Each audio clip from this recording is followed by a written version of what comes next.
Hoxe, desde esta ventana que é internet, imos a iniciar a presentación de propostas coas que o BNG de Antas se vai presentar ás eleccións do 22 de maio. Farémolo paulatinamente nos sucesivos días, abarcando os distintos temas e asuntos. Hoxe imos empezar polo que son as infraestructuras, o urbanismo e a ordenación do territorio. Desde logo que as primeiras iniciativas que temos que levar a cabo son aquelas que sustituían os gastos fastuosos que supoñen invertir en ideas faraónicas como este complexo castrexo de Virane por aqueloutras que é o apostar polas infraestructuras e polo afortalamento do tecido productivo de Antas. Se falamos de infraestructuras, en Antas de Illa temos que falar por excelencia do que é o enlace directo coa autovía A54. Seguramente que en todo este século seña a infraestructura que máis define o futuro do que vai ser o noso pobo.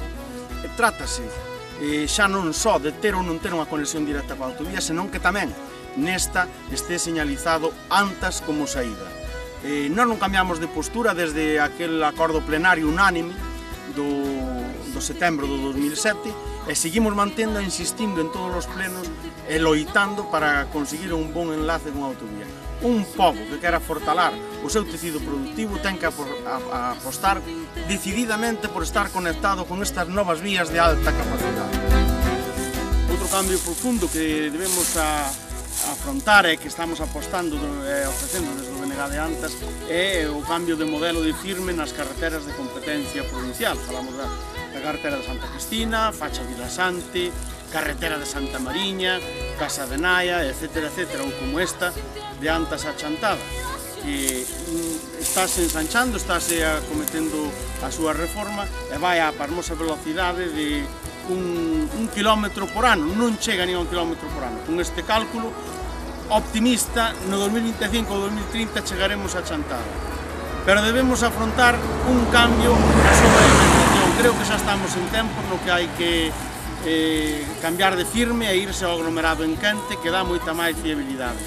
Vemos que antes de que se inaugure a vía xa ten un montón de baches, cousa que se podía evitar con un firme máis sólido de aglomerado en quente. Esa é a aposta do BNG e iso é polo que imos apostar nos vindeiros 4 anos se accedemos ao goberno do Concello de Antas. O estado das pistas municipais forma parte xa dun clamor social. Eu creo que o arranxo e o mantemento das pistas municipais ten que ter, para calquer goberno, carácter prioritario. Sanche de novas pistas teñen que contar co apoio decidido do novo alcalde, como este camiño en Vilanuñi, en Santiso, a apertura do Levesén de Castro, Mancegarse Martiño, etc., teñen que formar unha aposta decidida por a nova apertura de pistas rurais. Non se trata só de unir povos e de pistas para coches, senón tamén pistas para usos agrícolas. Os cabalos de batallas que ten que afrontar o novo tipo de goberno é a ordenación do territorio e o urbanismo en sí. Sacar adiante o Plan Xeral de Obras Municipales ou o PEXON é imprescindible. O BNG de Antas, o grupo de persoas que conformamos o BNG de Antas, comprometémonos de acabar os votos necesarios para estar no goberno na vindeira legislatura a nese período de tempo sacar adiante as normas urbanísticas, a definir o urbanismo que queremos e a plasmar a idea de pobo que temos, que nós sí temos idea de pobo, sí sabemos hacia onde queremos levar Antas de Ulla. E o que temos que acabar, sobre todo, é con que haxa que esperar máis dun ano para construir unha vivenda por culpa da licenza de obras. Así non é como se ilusionan os xóvenes con o noso pobo.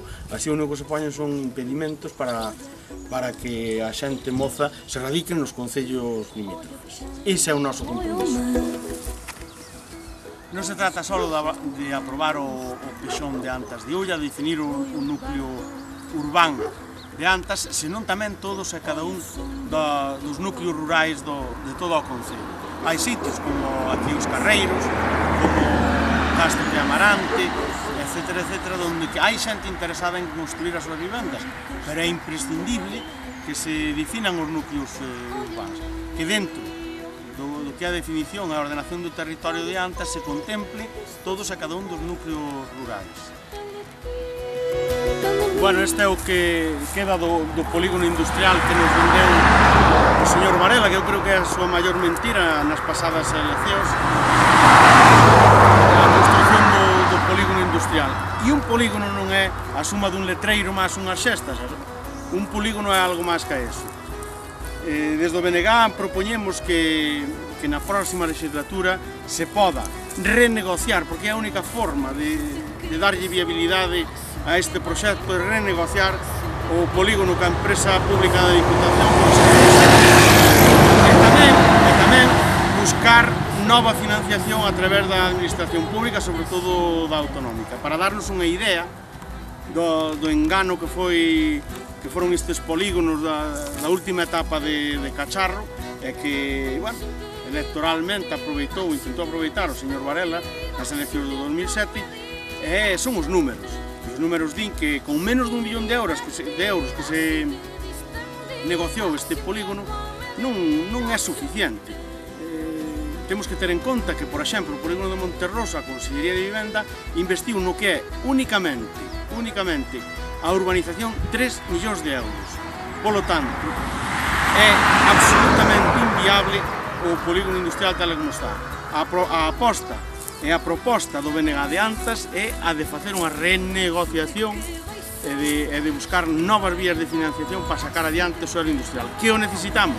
Xa non tanto para atraer a industriais de fora, que benvidos sexan e que se intentará, senón para que teñan donde expansionarse os nosos propios industriais. É triste ver como os emprendedores que hai en Antas, que sempre houve moitos, están invertindo, están facendo proxectos industriales en polígonos cercanos a Antas.